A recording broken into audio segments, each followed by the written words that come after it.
Oras, salam reformanda Masiha Holongan.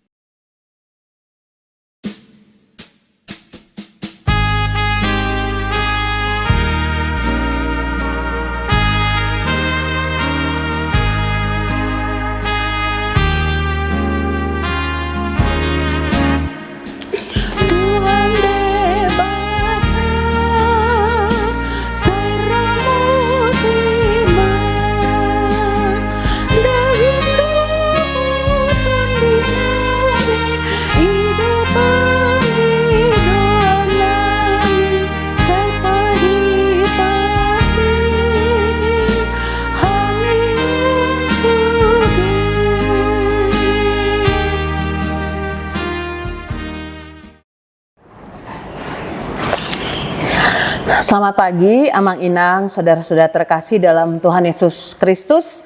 Kita bertemu kembali pagi hari ini di Renungan Harian HKBP Bandung Reformanda di hari Kamis 9 Juli 2026. Sebelum kita merenungkan firman Tuhan, mari kita berdoa. Tuhan Allah Bapa yang bertata dalam kerajaan surga, kami bersyukur Tuhan karena Engkau sudah membangunkan kami di pagi hari ini dan boleh bertemu dengan Engkau. Sebelum kami memuji, memuliakan nama-Mu Tuhan, kami juga mau merenungkan firman-Mu. Berkati kami Tuhan supaya pujian, supaya firman itu boleh menjadi kekuatan bagi kami menjalani hari-hari kami. Di dalam nama Tuhan Yesus Kristus kami berdoa dan bersyukur. Amin. Amang Inang, firman Tuhan bagi kita di pagi hari ini terambil dari Kejadian 2 ayat 24. Kejadian 2 ayat 24 berbunyi demikian, sebab itu seorang laki-laki akan meninggalkan ayahnya dan ibunya dan bersatu dengan istrinya sehingga keduanya menjadi satu daging. Tema renungan bagi kita di pagi hari ini adalah keluarga kokoh yang berkomitmen dalam naungan perlindungan Allah. Jemaat terkasih, pernikahan dan keluarga adalah ide dan ciptaan Tuhan Allah. Ketika Allah membentuk manusia pertama dan mempersatukan mereka, Ia tidak meninggalkan mereka begitu saja. Allah mendesain keluarga untuk berjalan dengannya, dan Allah menjadi pusat dan pemimpin tertinggi serta penolong bagi semua keluarga. Kejadian 2 ayat 24 ini adalah fondasi pertama tentang lembaga pernikahan yang ditetapkan oleh Allah sendiri. Setelah Allah melihat bahwa tidak baik kalau manusia itu seorang diri saja, Ia menciptakan Hawa dari tulang rusuk Adam, dan ayat ini merupakan sebuah prinsip institusional bahwa Allah tidak hanya mempertemukan dua individu, tetapi menetapkan sebuah relasi yang khusus, eksklusif, dan permanen antara seorang laki-laki dan seorang perempuan. Jemaat terkasih, saat ini seringkali konsep pernikahan menghadapi tantangan akibat pergeseran nilai budaya dan berbagai permasalahan. Saat ini kita hidup di zaman di mana komitmen seringkali dianggap suatu hal yang fleksibel. Tantangan atau masalah tersebut berdasarkan hasil penelitian bisa berubah adanya komitmen yang dangkal. Nah, di sini angka perceraian tinggi yang sering kita lihat ini karena pernikahan kerap dianggap sebagai kontrak sosial yang bisa dibatalkan saat kecocokan hilang, bukan lagi merupakan perjanjian di hadapan Allah. Dan juga ada tantangan atau permasalahan lain berupa kemandirian yang ekstrim, di mana budaya individualisme yang membuat orang sulit untuk bersatu dan menjadi satu daging karena masing-masing tetap mempertahankan egonya, tanpa mau melebur dengan pasangannya. Jemaat terkasih, Kejadian 2 ayat 24 ini mengingatkan kita kembali bahwa pernikahan Kristen bukan sekedar tentang kisah romantis, melainkan tentang keputusan teologis untuk menghormati tatanan Allah di tengah dunia yang mulai mengaburkan nilai-nilai kesetiaan. Amang dan Inang, dari ayat tersebut kita bisa melihat setidaknya ada 3 hal penting dalam ayat ini yang dapat kita renungkan bersama, baik kita yang sudah menikah maupun yang sedang mempersiapkan diri untuk menikah. Yang pertama, kata meninggalkan. Ini bukan berarti memutuskan hubungan atau tidak berbakti kepada orang tua. Ini artinya adalah kemandirian secara emosional, finansial, dan juga pada saat mengambil keputusan. Pasangan keluarga, pasangan suami istri harus mengutamakan pasangan mereka. Masalah rumah tangga harus diselesaikan berdua dengan meminta pertolongan Tuhan tentunya. Yang kedua, kata bersatu. Kata asli dari persatu ini memiliki arti melekat seperti lem. Di kehidupan sehari-hari ini berarti membangun kesetiaan yang tidak tergoyahkan. Di tengah godaan pihak ketiga mungkin, atau kejenuhan, atau permasalahan lainnya, setiap keluarga sebaiknya memilih untuk tetap melekat pada pasangan melalui komunikasi yang sehat dan doa bersama untuk meminta pertolongan dari Tuhan. Dan kalimat yang ketiga atau bagian dari ketiganya adalah menjadi satu daging. Ini mencakup keintiman fisik namun juga keintiman visi, misi dan keterbukaan total. Implementasinya adalah transparansi. Tidak ada lagi rahasia di antara masing-masing keluarga, suami istri, baik dalam hal keuangan, masa lalu maupun pergumulan pribadi. Bagi tiap keluarga, ingatlah bahwa kekuatan untuk meninggalkan dan bersatu tidak berasal dari kekuatan kita sendiri, melainkan dari kasih Kristus yang telah lebih dahulu mengasihi dan melekat kepada kita jemaatnya. Jemaat terkasih, keluarga itu diibaratkan sebagai bangunan. Sebuah bangunan itu hanya akan kokoh fondasinya jika dibangun dengan pertolongan Tuhan dan komitmen Tuhan. Jika keluarga dibangun di atas ego manusia, kekayaan, status sosial, maka keluarga itu akan mudah goyah saat badai kehidupan datang. Namun, ketika Tuhan Allah diakui sebagai pemimpin dan penolong, maka keluarga tersebut pasti akan memiliki arah dan perlindungan yang pasti. Jemaat terkasih, kalau kita saat ini melihat ada beberapa keluarga yang mengalami keretakan, bukan karena kurangnya materi saja, tetapi juga bisa karena hilangnya sosok pemimpin rohani di dalam rumah. Ketika Allah tidak lagi menjadi pusat dalam suatu keluarga, ada kasih yang menjadi bersyarat. Anggota keluarga hanya mengasihi jika mereka mendapatkan keuntungan atau diperlakukan dengan baik. Dan juga bisa ada kesetiaan yang memudar. Godaan di luar rumah, kesibukan kerja, gawai atau gadget yang sering kali menggeser posisi pasangan dan anak-anak, itu juga bisa memicu keretakan hubungan dalam keluarga. Kita perlu sadar bahwa tidak ada keluarga yang sempurna. Tanpa melibatkan Tuhan sebagai penolong, keterbatasan kita sebagai manusia akan membuat kita lelah dan menyerah saat menghadapi konflik dalam keluarga.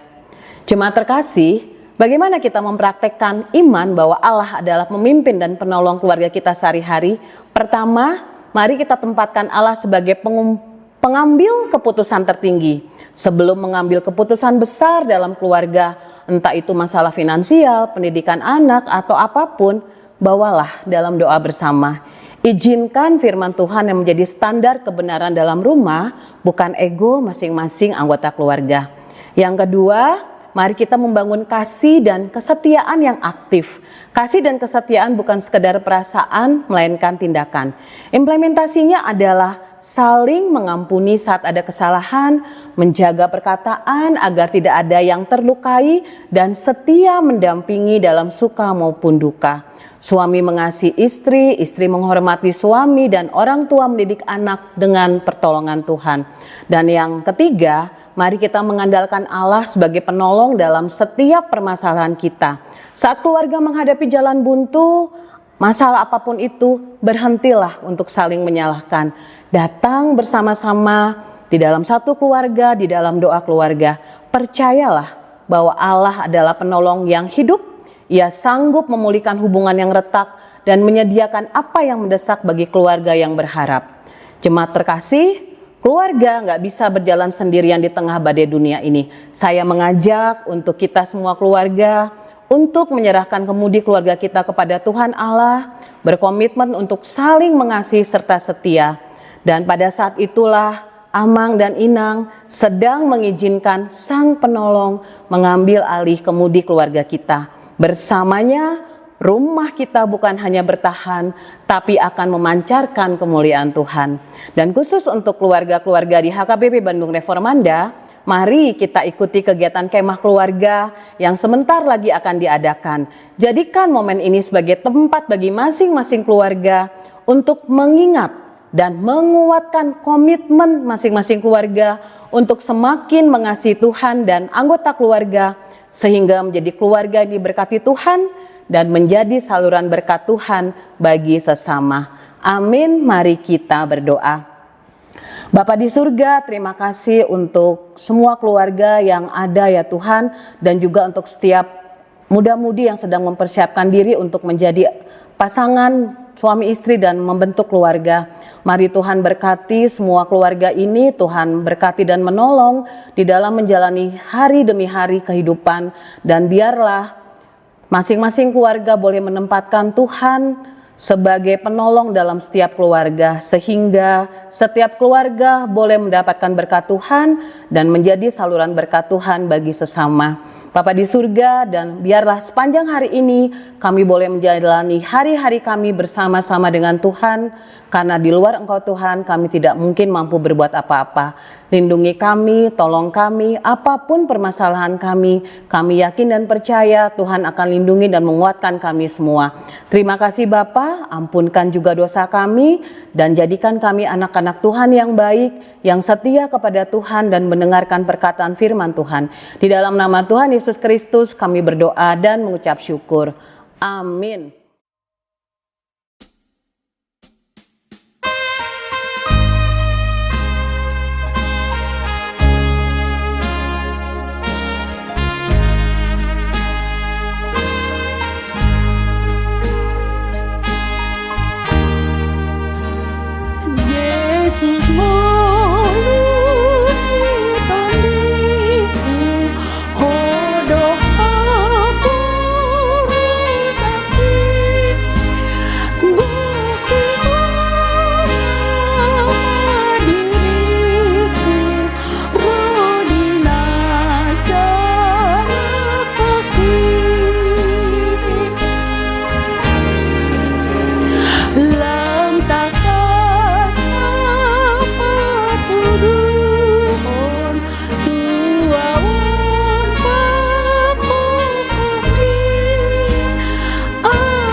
Jemaat terkasih, mari kita sama-sama mengucapkan doa Bapa kami.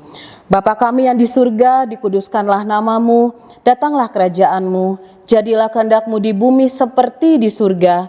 Berikanlah kami pada hari ini makanan kami yang secukupnya, dan ampunilah kami akan kesalahan kami, seperti kami juga telah mengampuni orang yang bersalah kepada kami. Dan janganlah membawa kami ke dalam pencobaan, tetapi lepaskanlah kami daripada yang jahat, karena Engkaulah yang punya kerajaan dan kuasa dan kemuliaan sampai selama-lamanya. Amin. Kasih karunia Tuhan Yesus Kristus dan kasih Allah dan persekutuan Roh Kudus menyertai kita selamanya. Amin. Demikian renungan kita pagi ini. Selamat berkarya bagi Tuhan. Tetap semangat, tetap sehat. Salam Reformanda Masiha Holongan.